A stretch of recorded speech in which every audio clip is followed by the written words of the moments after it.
My business is called Empathic Communications, and I work with organizations around emotional wellness in the workplace. So I do trainings, consultation, coaching work on everything from, handling difficult conversations all the way to critical incident crisis response. And my business was born out of kind of my two working lives, which were first working in the corporate sector, higher ed.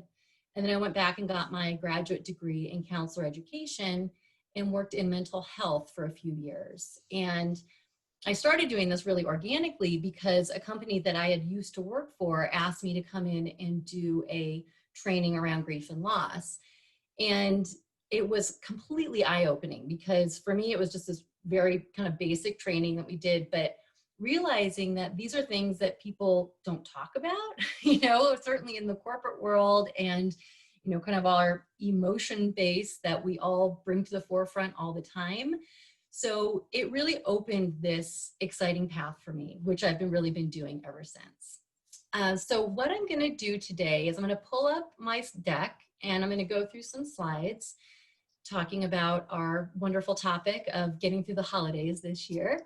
And the way I work is really interactive. So I will, as we're going through this, I'm going to pause and ask for your thoughts and questions and feedback. These topics are so much richer when everyone participates because I have lots of information to give you and strategies and techniques, but we all have things to share and wisdom to give. So we have a lot to learn from each other.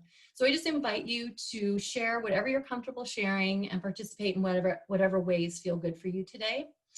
I am going to be doing at least one breakout group so everyone has a chance to have their voice be heard. And then we'll just kind of see how it goes. And we may do another one towards the end. And Nina has agreed to be my co-pilot today. So thank you, Nina. And she's going to be helping manage the chat. So as I'm going through, if I'm kind of talking, and you're thinking, oh, I really want to say something, please put it in the chat. And then when I pause, Nina can bring up anything in the chat and I'll open it up for just discussion with the group. Okay, so with that being said, let me get my deck up here. And I'm also going to say I can be technologically challenged at times. So I apologize up front if anything comes up. So we are talking about navigating the holidays through uncertainty. I have done these types of sessions through the years regarding, self-care in the holidays, grief and loss during the holidays. Because typically, the holidays can be challenging anyway, right? We all have different stressors that show up, both, great ones and hard ones. So it's really a discussion that is important all the time. But this year, it's really, really important, right? Because for most people, I would say, 90% of us, it's going to be different. So it's important that we talk about that so we can prepare for it. And really, the goal is to have the healthiest and most peaceful and joyful holiday season possible. Okay. So how do we do this, right? So what we're going to be talking about today, kind of the 4 buckets, are expectations, planning as much as we can, finding joy, and then helpful tips. So the helpful tips at the end are really around self-care type tips, which we are going to be talking about throughout the conversation. So let's first start with managing expectations. So it's a big one around the holidays, the whole expectation piece.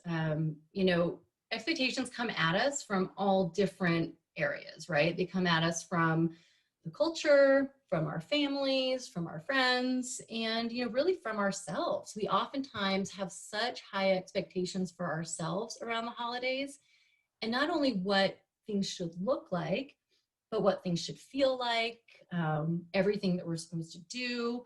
So there's lots of layers to this.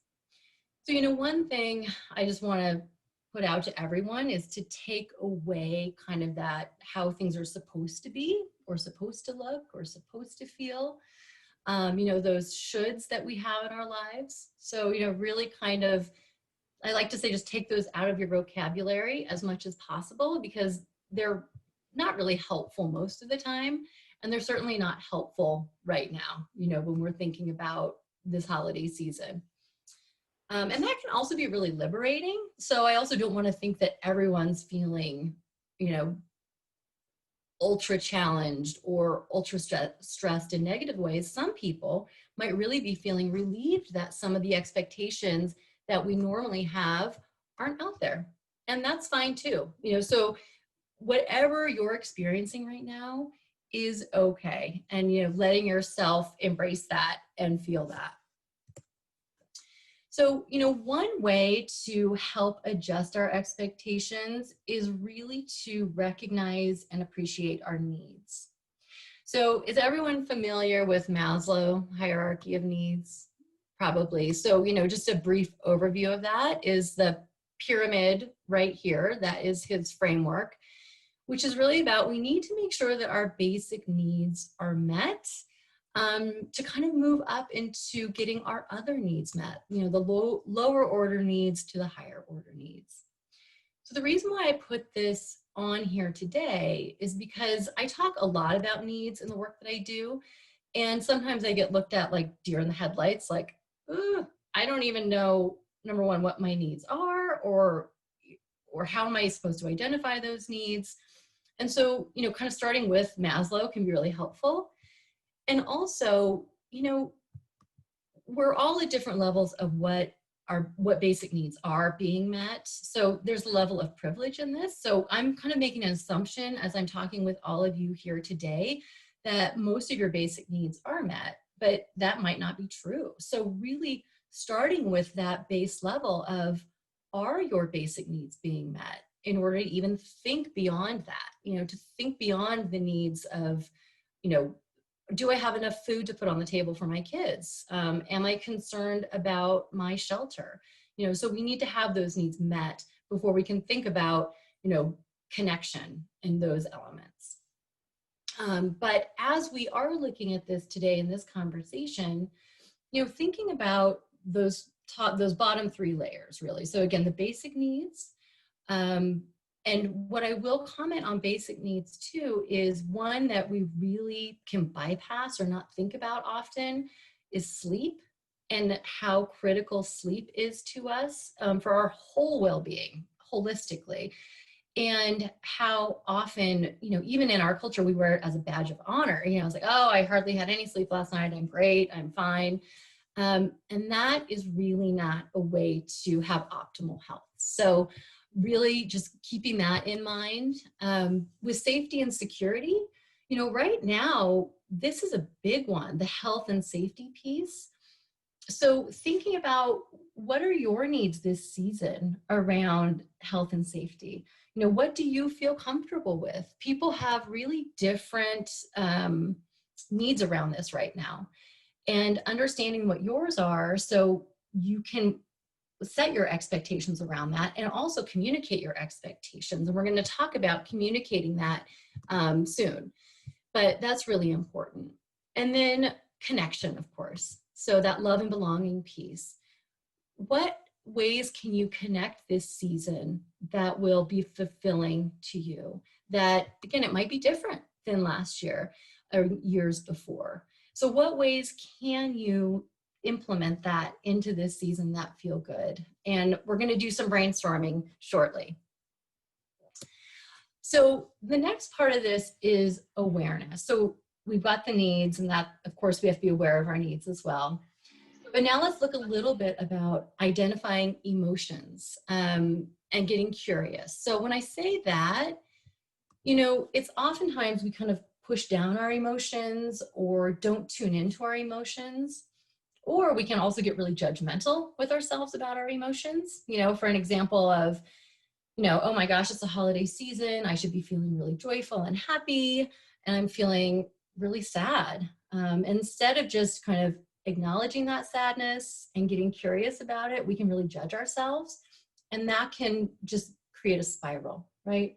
So tuning into how we feel, getting curious about it, getting that information, and then we can actually do something with that.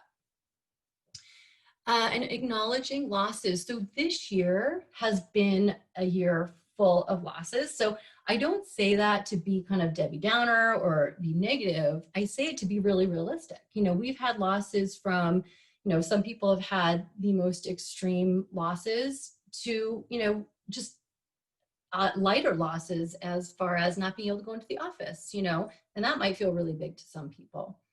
So the reason why, again, we want to acknowledge the losses, it's just like identifying our emotions, right? If we can tune into that, acknowledge it, and not bury it, then we can actually do something and know how to move forward with it. So then we look at what's important to us. So those values, traditions, and rituals, okay? So these are all components in really setting ourselves up to be prepared and have what we need to be healthy this holiday season, right? And have that level of emotional health and have tools in our toolbox to really work with that. So when we look at what's important to you, you know, traditions, rituals, I want to talk about a moment, because during this season, you know, most people do have traditions that they hold really dear. And it also might be that some of those traditions this year you feel okay letting go of because it felt stressful in the past. So again, whatever that looks like, but really thinking that through and thinking, okay, what is going to feel right for me this year? What's going to feel right for my family this year? And kind of creating a plan and path for that. So I just talked a lot. So what I'd like to do is pause right now and go into a breakout group where you have a chance to speak to each other around expectations, around, you know, what's important to you, and thinking through that and sharing that with each other for a few minutes in a breakout group. And then we'll come together as a large group and debrief those. Maybe they won't, but that's okay. I just wanted to take a few minutes to kind of debrief what we talked about in the group. Would anybody be open to sharing what was discussed? That might be helpful for everyone, or not helpful, just fun to share.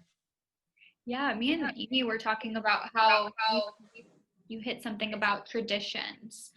And that really struck a chord with us because something as, you know, big or little as Thanksgiving didn't look normal for me, and I don't know anyone who it did. So that definitely was a bummer and definitely messed with my anxiety and just wanting to see my family. Yeah, thanks for that, Nina. I did a group the other day, and someone was called Thanksgiving a trial run, which I thought was kind of a good way of looking at it, right? It's like, oh yeah, it was, for some people, they were kind of like, okay, I get it. Other people were like, whoa, we've got to have some new plans for the upcoming holidays. Thanks, Nina. What else came up for people? It's Vicki.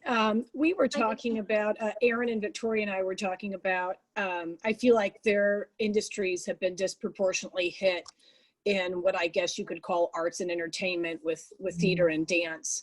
And it's not just the threat of job security, financial security, it's also the lack of, I mean, anyone who's in that line of work loves to be around a group, right? And you're not now, or it's not the same.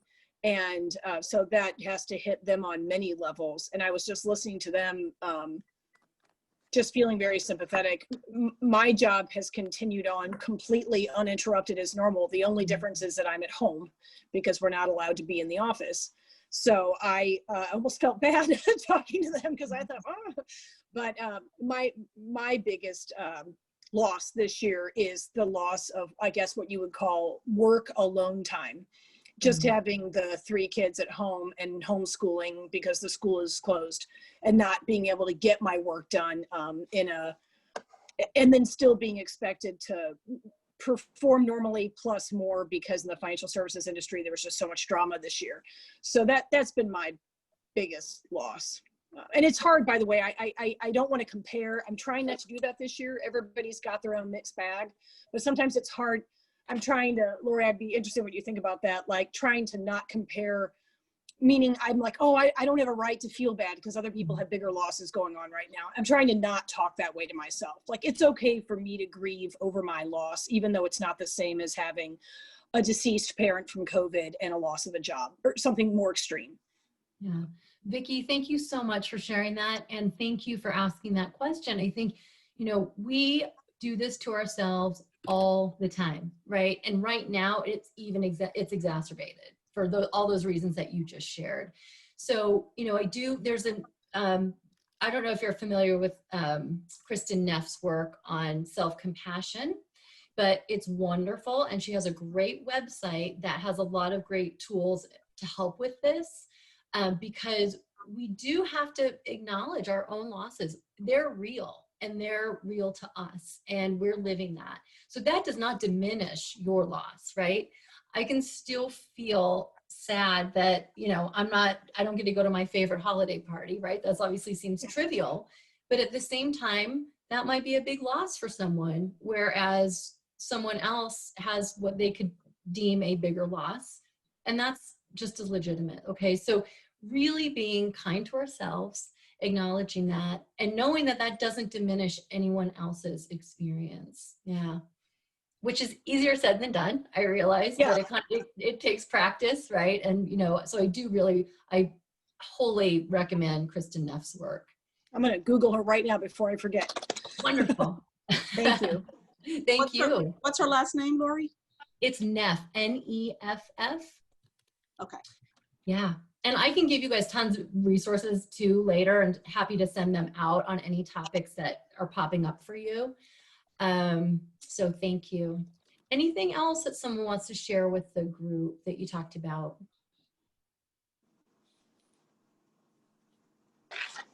Nina, Okay. were you in a group? Do you want to? I'm going to pick on you. Thank you, Nina. There's no pressure, only if you No, want to. I think I come from a different angle. Mhm. I have embraced a lot of the changes of the pandemic simply because the slower pace has soothed my soul. Wonderful. And so, like Thanksgiving, I had nothing cooked, nothing planned, nothing doing, and it was wonderful. And so I intend to carry it over for this upcoming holiday. But one thing that was, I kind of felt guilty at first, and then my kid told me, Mom, this was the quietest Thanksgiving, and I loved it. And I felt better about that. And I was like, maybe this is an opportunity to slow down all our expectations and our craziness around the holidays and see that there's more to it than the hoopla.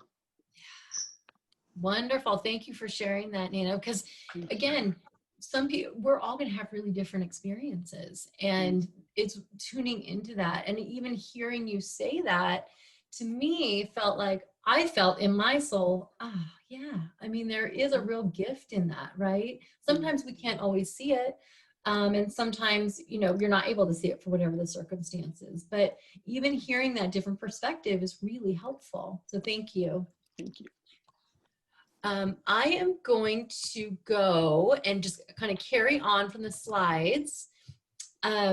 So moving into, the kind of the planning aspect of this, which, as I've done this, some people say, well, how can I possibly plan right now? Every plan I make is canceled or every plan is thwarted. So, but the piece with planning, which I feel can be very helpful this season, is if you don't have a plan, then the disappointment factor can be even bigger, right? So really by thinking about this, again, thinking about needs, thinking about values, thinking about traditions, and then trying to create a plan around that, or multiple plans, right?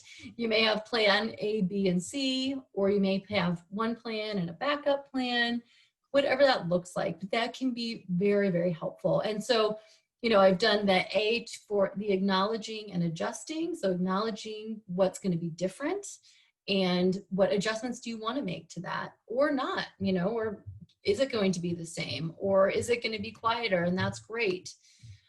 Be flexible, right? So the flexibility factor is huge right now. That, I mean, I think we all know that from the year as a whole. We've had to be really flexible and adaptable. And then communicate. So in our group, the conversation came up about, it's hard to also right now have conversations with family members who might have different expectations than you, might feel differently about kind of the safety factors right now. So how are you having those conversations? That can be really difficult, but really important to be communicating. What I would say about that right now is communicating probably more often and really clearly, communicating very clearly with people around what it's going to look like for you, or, even again, just talking through, okay, here's what it feels like for me. What does it feel like for you? And trying to come up with a plan together. And again, that can be easier said than done. One thing I would say, I do a lot of work around having difficult conversations. And, right now, coming from that place of non-judgment, empathy, compassion is really important for self and others. So does anyone have anything you would add to that around the communication piece, or any tips and tricks that might work or that have worked for you? Okay. So I just want to stop here for a moment. And as we're talking about, the potentially stressful conversations that might come up, all the emotions that might come up, this is just one strategy for a mindful response technique. So, I don't know if any of you meditate, practice mindfulness regularly. I'm not going to get into a big talk about that, but this is just one technique that is something that's available anytime. And it's very easy to remember with the acronym STOP. So if you're feeling emotionally heightened, if you're feeling extra stressed, however you want to label that, whatever's coming up for you, and you want to just have that moment, and you realize, I need to have a moment to calm down. The stop is a great technique. So stop what you're doing and pause, so just take that moment to pause. Taking a breath, so kind of in through your nose, out through your mouth. Just doing that in itself helps calm the nervous system. If you're someone that struggles with anxiety, with heightened anxiety, sometimes the breath might be harder to access.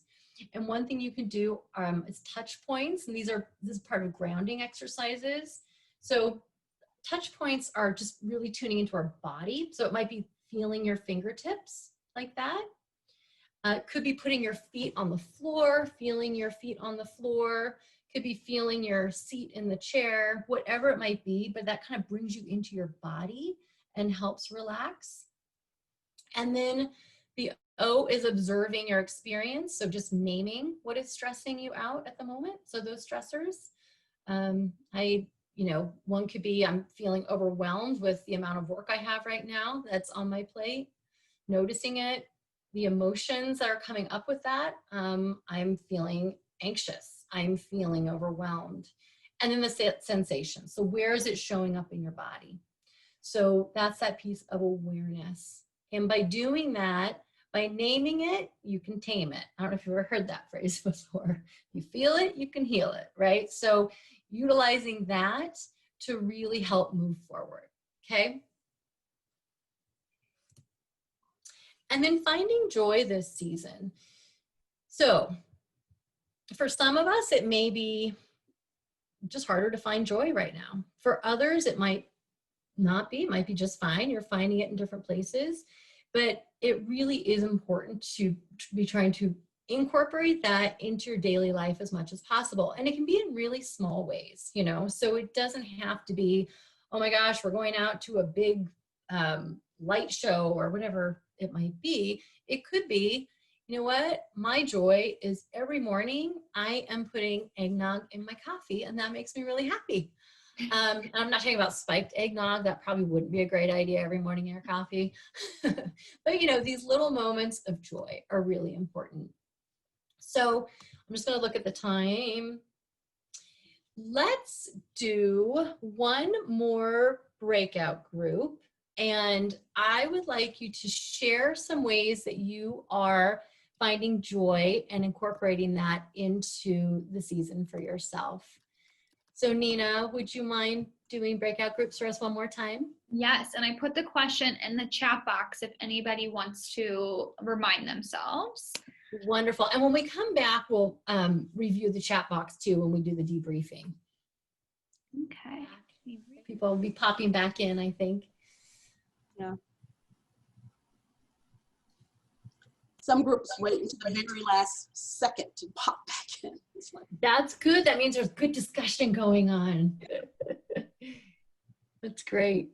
yes.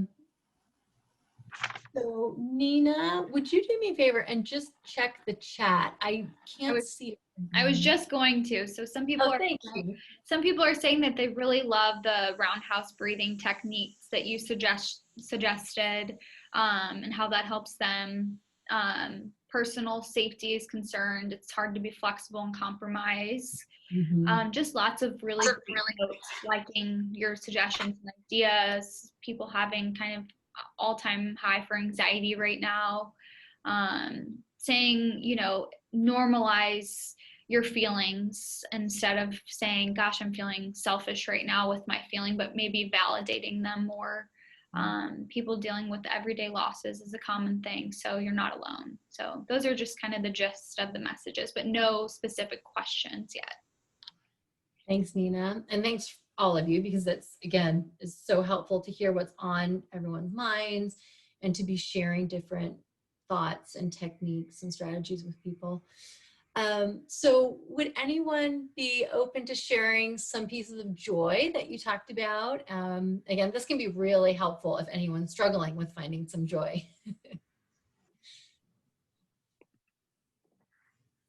This is Adrienne. I guess I'll go first. Hi, Adrienne. Thank you. Hi, Lori. Sure. So our group,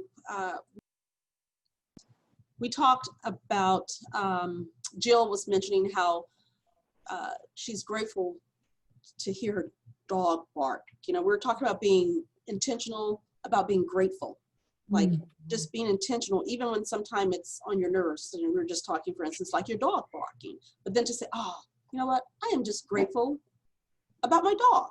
And so that's kind of what we talked about. And oh my gosh, I really loved what Sydney said. Sydney mentioned having the grateful event at night, a moment at night with her boyfriend.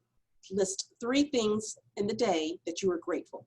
And it could be as simple as a chocolate cookie or whatever. So I thought that was really great. And I thought, you know what, I'm going to use that with my husband, because I do my own grateful journal in the morning, but I have never talked about it with my husband. So I think tonight, tonight, I'm going to say, all right, dear, we're going to start gratefulness every night and just do, even if it start out with one, you know, we'll start out with one grateful thing for the day.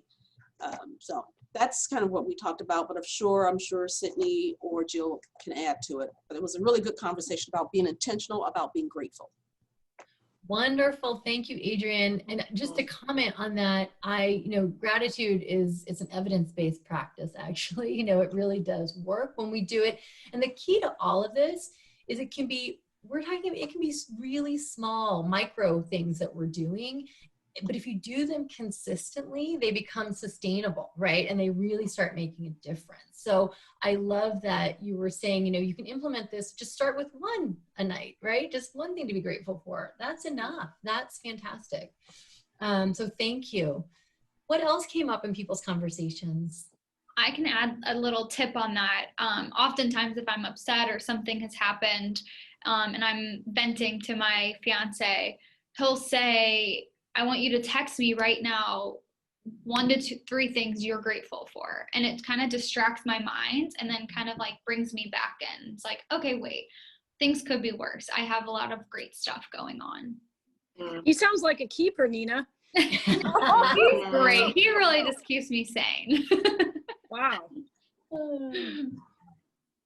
Laura, I was just going to say, this isn't something we discussed, but something I've been thinking about all year, that our anyone alive right now who's between the age of 0 and 50, 60, I don't know that they've dealt with, well, definitely not like a world war as an adult, and some of the wars we've had have felt more distant and all that. We haven't had like a global pandemic like this. We certainly didn't have the Great Depression. My point is, yes, there have for sure been moments when Americans have suffered, but definitely the younger folks, I'm 44, anyone my age and younger has had a pretty damn great ride. If you're an American, you might yourself have had problems, right, within your own life. Obviously, I don't want to discredit that for a minute, but as a group, we've had it pretty good.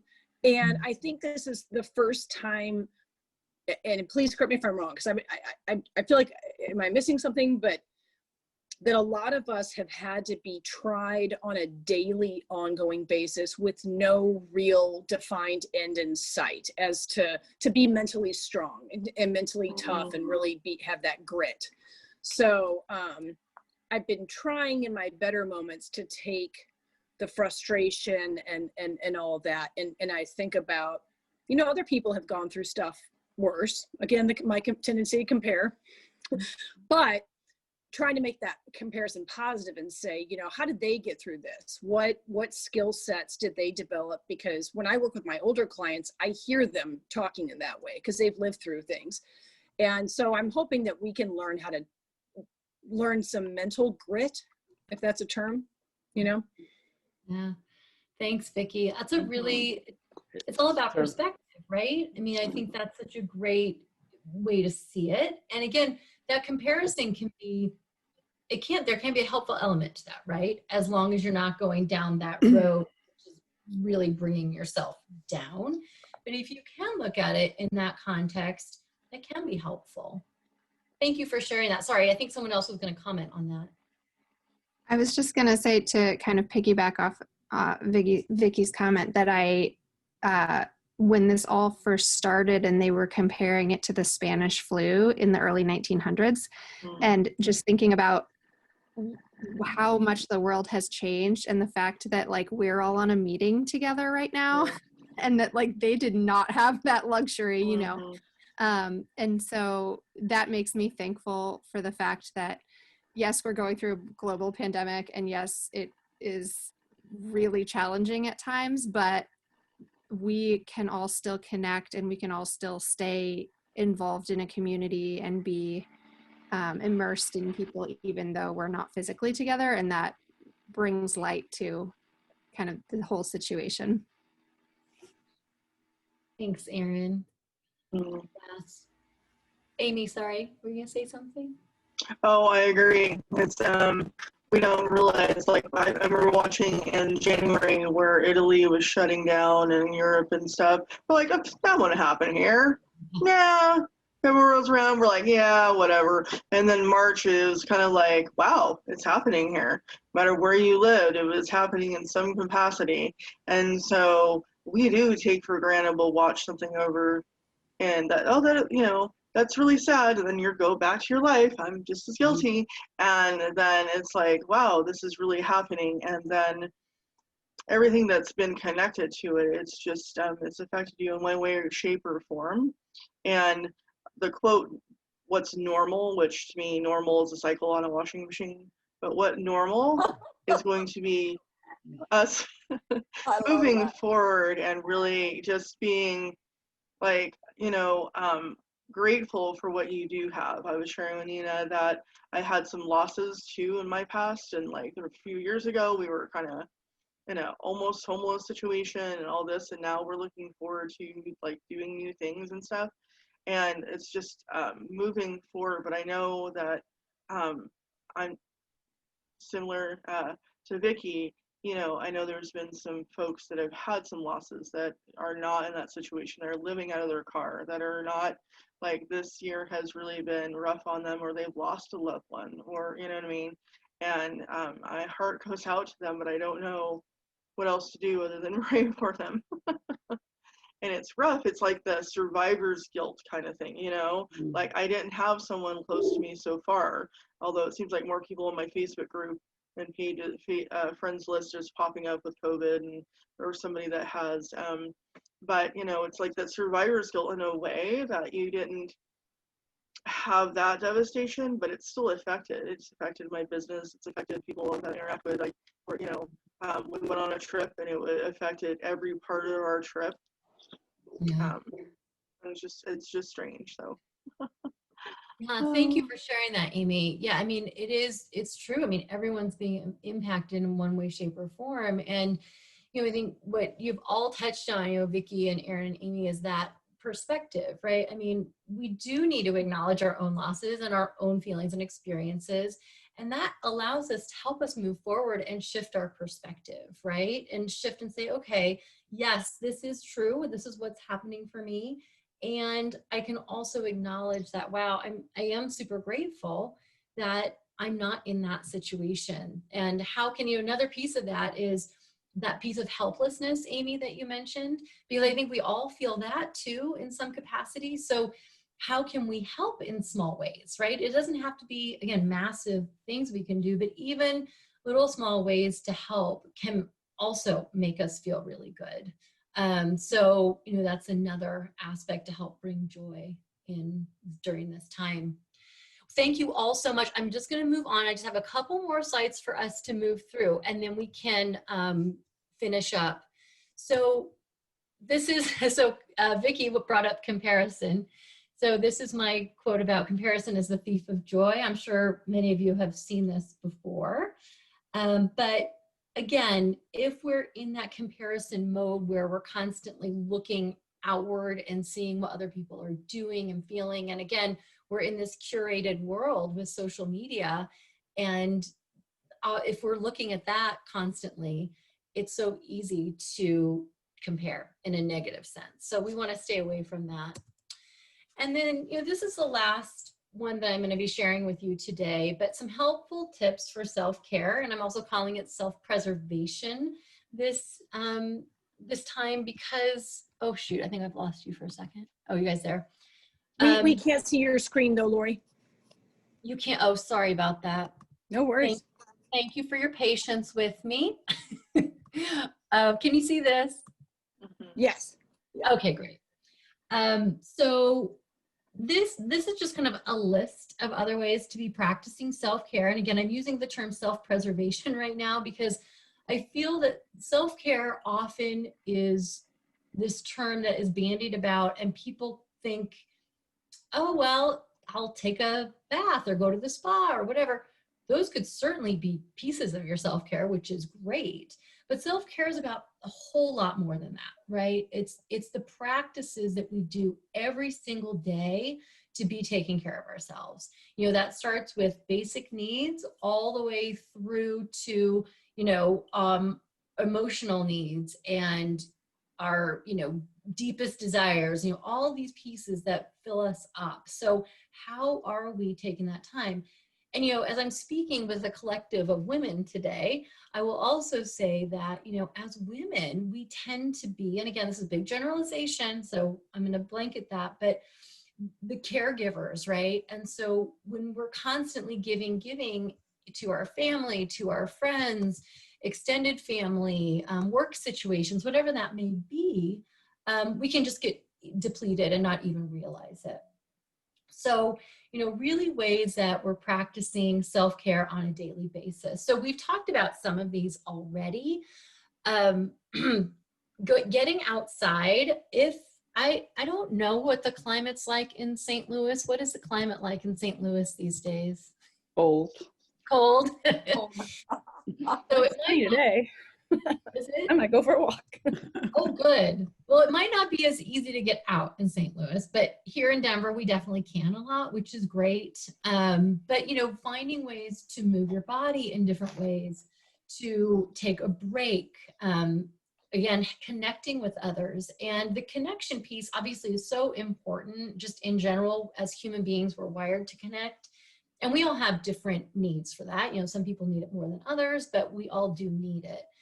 And right now, kind of this is the main way that we're doing it, which can be hard. So, if you're feeling, zoomed out or screened out, maybe even just picking up the phone or writing letters to people too is a great way to connect in an old school way.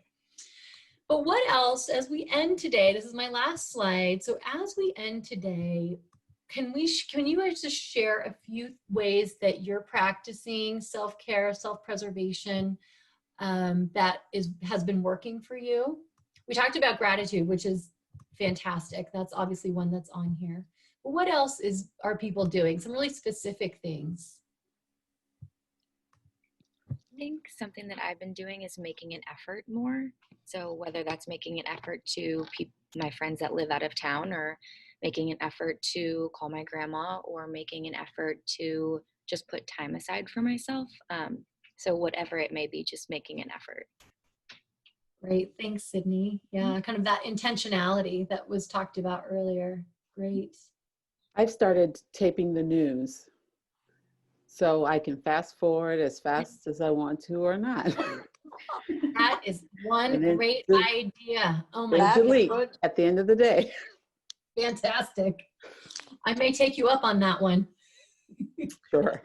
I would say asking for help. Sometimes I second guess myself or question myself if I need extra help, or it's like, am I communicating too much or not? But it's like doing what works best for you, and just saying kind of what you're thinking, sometimes politely, obviously. Yeah, thanks for pointing that one out, Nina, because asking for help is so important. And I think a lot of us have a hard time doing that. I'm in that bucket for sure. And, and also asking for help is, whether that's from a friend, a family member, a coworker, a professional, it's all good. We all need help from time to time, and knowing when you need that and actually reaching out for it is really important. So thanks for pointing that one out.